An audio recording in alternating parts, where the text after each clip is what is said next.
오늘 우리에게 주시는 하나님 아버지의 말씀은 잠언 2장 1절에서 4절 말씀입니다. 잠언 2장 1절에서 4절까지 제가 봉독해 드리겠습니다. 아이들아, 내 말을 받아들이고 내 명령을 마음속 깊이 간직하여라. 지혜에 내 귀를 기울이고 명철에 내 마음을 두어라. 슬기를 외쳐 부르고 명철을 얻으려고 소리를 높여라. 은을 구하듯 그것을 구하고 보화를 찾듯 그것을 찾아라. 아멘. 우리가 살아가는 이 시대에는 그야말로 정보의 홍수 시대입니다. 스마트폰 하나만 있어도 모든 지식을 검색할 수 있고 또 엄청난 양의 뉴스 또 정보들이 쏟아지죠. 어떤 분 말대로 인류 역사상 지금처럼 똑똑한 시대는 없다. 이렇게 얘기할 정도로 또 우리는 그런 AI 시대에 살고 있습니다.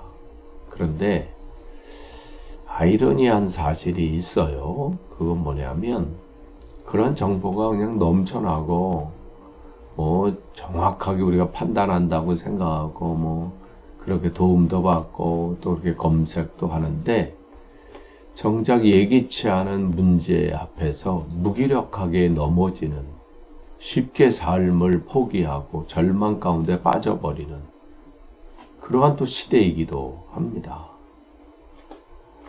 건강의 그런 위기, 또 재정의 위기, 또 얽히고 설킨 그 관계 속에서의 그 갈등 속에서 우리의 수많은 지식과 정보들, 그런 것들이 우리에게 참 평안과 기쁨을 주지 못한다는 거예요.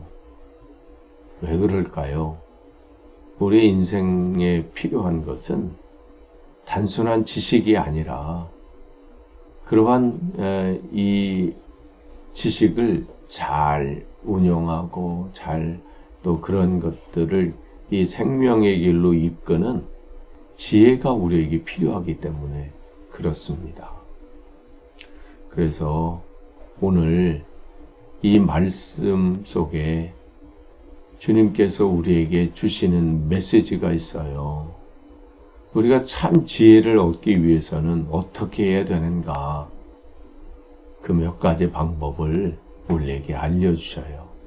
그러니까 여러분이 이 말씀을 통해서 그 하나님의 지혜를 내가 얻어야 되겠다. 그냥 참고가 아니라 이 지혜가 나를 살린다.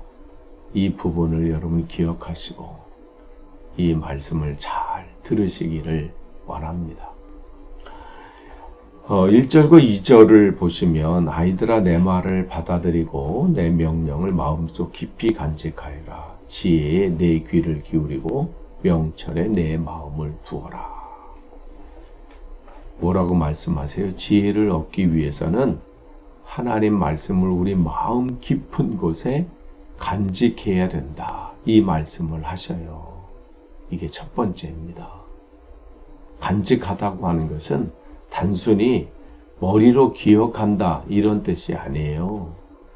여러분이 어떠한 귀한 것을 여러분이 도둑맞지 않으려면 그것을 지키려고 하잖아요. 여러분이 여행 가셔서도 어떤 여권이나 그런 것이 호텔 안에 금고가 만약에 방 안에 있다면 그 안에 이제 넣어놓잖아요. 그런 것처럼 그 부분을 얘기하는 거예요. 또한 정말 이거는 내 인생에서 이게 사라지면 내 인생은 그냥 끝난다 하는 어떤 귀한 것이 있다면 그런 것들 금고에 넣거나 아니면 최대한 자기가 안전하게 보관하려고 하는 그러한 모습을 이제 여기 간직한다.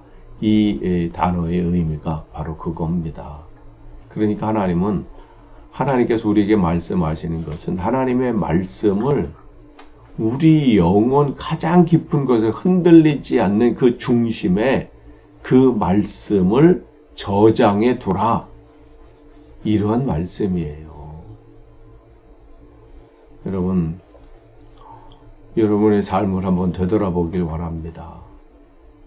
우리는 일상 속에서 정말 내 마음 깊은 곳에 수많은 소리를 간직해둬요. 뭐가 유행이다 그러면 그 유행을 따라하려고 그 계속해서 또 노력하고 또 애쓰는 분도 있고, 또 어떤 분들은 남들이 자기에 대해서 어떠한 평가하는 것에 대해서 깊이 마음속에 그냥 신경을 씁니다. 그러면서 이 말을 신경 쓰죠. 어떤 분이 그냥 무심코 한 말, 그 말한 분조차도 무슨 말 했는지도 모르고 기억도 못 하는데, 그 무심코 한 말을 계속해서 그 마음에 깊이 심어둬서 또 곱씹고 또 하면서 상처 받았느니 아니니, 그러한 것들 내 마음의 금고에 철저하게 보관해 둡니다. 잊어버리지를 않아. 세월이 가면 갈수록 더 곱씹습니다. 그런데 여러분의 생명을 살리는 하나님의 말씀은 어떻습니까? 주일날 설교를 듣고 또 새벽기도 이렇게 설교를 듣고 이런 말씀을 들을 때, 주일날 설교를 듣고 성전문을 예배당 문을 나가서 월요일 아침만 돼도 어제 말씀이 뭐였더라? 어제 무슨 말씀을 하셨지? 그러지는 않으시나요? 여러분, 그 말씀이 여러분 마음밭에 깊이 여러분이 간직되어 있습니까? 어쩌면 한 귀로 듣고 한 귀로 흘려보내지 않으십니까? 아니, 세상 것은 세상에 그냥 어떤 사람이 흘려보낸 그 한마디에 대해서는 저 사람이 나한테 이렇게 얘기한다 저렇게 얘기한다, 또 묵상하고 또 그 묵상한 것을 혼자 삭히는 게 아니라 또 딴 사람들한테 전하잖아요. 마치 복음을 전하듯. 그런데 정말 말씀은 어떤가요? 지금 오늘 말씀, 그걸 깊이 간직하라는 거예요. 세상이 아니라 하나님의 말씀을 내 마음의 금고에 깊이 간직해라. 두 번째 2절에 뭐라고 그래요? 지혜에 내 귀를 기울이라 이러잖아요. 귀를 기울인다는 것은 뭐예요? 정말 사랑하는 사람이 내가 어떤 사람 사랑한다면 그 사람의 소리에 작은 것이라도 놓치지 않으려고 정말 온 신경을 집중하는 그 태도를 말하는 거예요. 여러분의 마음의 금고를 다시 열기를 원합니다. 그래서 세상의 근심과 걱정의 소리는 다 금고에서요, 그냥 버려버리시고요. 내 삶의 기둥이 될 하나님의 말씀으로 채우시길 원합니다. 거기에 귀를 기울이시길 원합니다. 두 번째, 참된 지혜를 얻기 위해서는 뭐라고 말씀하세요? 간절한 부르짖음이 있어야 된다 말씀하세요. 첫 번째가 뭐였어요? 지혜를 얻기 위해서는 마음 깊은 곳에 하나님 말씀을 간직하고 그 지혜의 귀를 기울이는 것이라면, 두 번째는 참된 지혜를 얻기 위해서는 간절한 부르짖음. 여기 3절에 그러잖아요. 슬기를 외쳐 부르고 명철을 얻으려고 소리를 높여라. 이 말씀을 하시는 거예요. 여러분이 언제 소리를 외칩니까? 급박한 일일 때 아닌가요? 그냥 평상시에도 막 소리 외쳐요? 그는 한번 점검해 보셔야 돼요. 화가 있는지 아니면 뭐가 문제가 있는지 아니면 잘 안 들리시는지. 우리가 급박한 상황이 있을 때 어떤 분이 물에 빠진다거나 아니면 어떤 급박한 사고가 있을 때 막 외치잖아요. 그런 거예요. 아니, 여러분이 어떤 급박한 상황에 있어서 구조대원을 부르는데 거기서 우아하게 여보세요 이러실 분 계세요? 소리를 지를 거예요. 살려달라고. 바로 그거예요. 지혜를 구하는 우리의 태도가 바로 이와 같이 절박해야 된다는 거예요. 여러분의 기도의 제목을 한번 점검해 보세요. 여러분이 어떤 기도의 제목을 가지고 기도하십니까? 하나님, 이 병 고쳐주세요. 이 막힌 재정의 문을 열어주세요. 우린 자녀 좋은 길로 가게 해주세요. 물론 이러한 기도도 우리가 해야 되고 또 당연히 구해야 될 기도입니다. 그런데요, 신앙이 우리가 이제 한 걸음 한 걸음 나아가면 이 기도가 한 걸음 더 나아가야 돼요. 10년 전에, 20년 전에 했던 그 기도의 제목이 계속 반복돼서는 안 돼야 되잖아요. 기도에도요, 이게 더 나아가야 되고 더 추가돼야 될 부분들이 있어요. 그러니까 한 걸음 더 나가서 주님, 내가 지금 이 고난의 터널을 지금 지나고 있는데 이 고난의 터널을 지나고 있는 지금 이때에 하나님의 지혜를 발견할 수 있도록 인도해 주십시오. 이게 우리의 기도의 제목이어야 돼요. 또 주님, 직장이든 교회이든 사회든 내 일상이든 얽힌 그 관계에 그 얽힌 타래가 있는데 이 얽힌 것을 하나님의 마음으로 풀어낼 수 있는 지혜를 우리에게 허락해 주십시오. 그 일을 위해서 여러분이 얼마나 간절히 부르짖고 계십니까? 그냥 문제의 결과만을 구하는 하나님 그냥 뚝딱 이거 빨리 문제 해결해 주세요.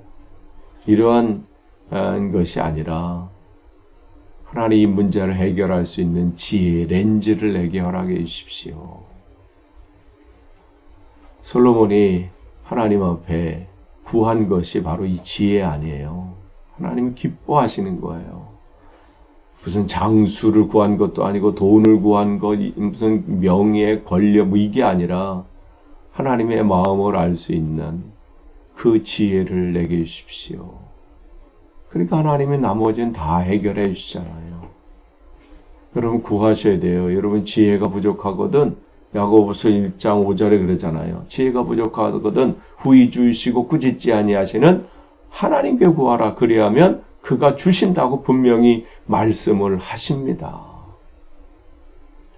세 번째 마지막으로 지혜를 어떻게 구해야 되냐면요. 4절 보세요. 은을 구하듯 그것을 구하고 보화를 찾듯 그것을 찾아라. 하나님이 주시는 지혜는요. 기꺼이 땀을 흘리는 수고가 필요합니다. 고대 사회에서 은을 구하거나 감추어진 보화를 찾는 일은요.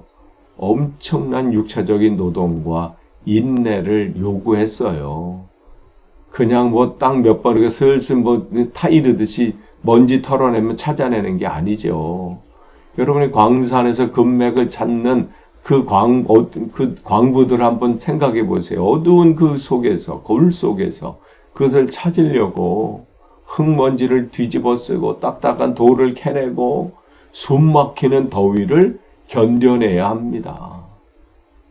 거저 이루어지는 게 없어요. 포기하고 싶은데 한두 번이 아닐 거 아니에요? 그만두고 싶은 마음이 왜 없겠어요? 그러나 그들은 결코 멈추지 않습니다. 왜 그래요? 거기서 얻어낼 그 수고의 끝에 얻어낼 그 보화의 압도적인 그 금맥, 그 보화, 그 압도적인 가치를 알고 있기 때문에 그렇잖아요. 주님께서 성경에서 말씀하시는 그 금은 보화가 그 보화가 감추어진 그 밭, 그 보화를 얻기 위한 사람은요. 자기 집을 파는 것에 머뭇거리지 않습니다. 자기의 소유를 다 파는 것을 아까워하지 않아요. 그걸 수고라고 여기지 않습니다. 그 보화를 얻기 위해서는 그 대가를 우리가 치러야 되는 거예요. 그 결단이 있어야 되는 거예요. 우리가 신앙생활하면서 우리는 너무 쉽게 은혜를 얻으려고 생각하지 않습니까? 마치 그냥 3분 짜장처럼 렌즈에 돌려가지고 뭐가 그냥 3분 딱 땡 되면 뭐가 즉석 음식이 나오는 것처럼. 여러분의 신앙 조금 한 번 기도하고 나서 갑자기 무슨 하나님의 뜨거운 마음을 주시고 열정을 회복시켜 주시고 뭐가 이렇게 그걸 여러분이 원하신다면 그건 큰 오산이에요. 여러분이 성경을 펴서 읽는 수고가 필요하십니다. 하나님의 지혜가 그냥 되어지는 게 아니에요. 수고가 있어야 돼요. 피곤한 육신을 이끌고 엎드려 기도하는 그 수고가 필요하세요. 어제 목요 기도 모임이 있었어요. 우리 목요일 날마다 교회에서 10시 반부터 11시 반까지 기도 있잖아요. 어느 분이 나오셔서 그 얘기를 하더라고요. 집에 그냥 게을 속에서 그냥 머뭇거리는 것을 멈추고 하나님의 말씀을 내가 붙잡고 내가 가야지 하면서 교회에 오신 거예요. 이러한 수고가 필요해요. 여러분 직장을 출퇴근하는 그 속에 유튜브 대신에 찬양을 듣고 하나님 말씀을 듣는 그 결단하려고 하는 그 수고가 필요합니다. 가정과 직장에서 화가 치밀어 오를 때 잠시 멈추어서 주님이시라면 이 순간에 어떻게 반응하셨을까? 이게 지혜 아닙니까? 이런 것을 묻는 인내 시간 없이요. 지혜는 우리에게 주어지지 않습니다. 은을 구하는 사람은 흙을 묻히는 수고를 마다하지 않아요. 여러분 하나님의 뜻을 구하고 하나님의 지혜를 구하는 거룩한 수고를 여러분이 기꺼이 여러분이 감당하십시오. 오늘도 그러한 여러분의 은혜가 주님의 은혜가 여러분의 넘치시기를 축복합니다. 기도하겠습니다. 하나님 오늘 또 말씀을 전했습니다. 귀 있는 자는 들으라 주님께서 말씀하신 것처럼 말씀을 전하는 이 종이나 이 말씀을 드시는 성도님들이나 깨닫길 원합니다. 주님의 말씀을 그 기회를 놓치지 않도록 하나님 인도해 주옵소서. 예수님의 이름으로 기도합니다. 아멘.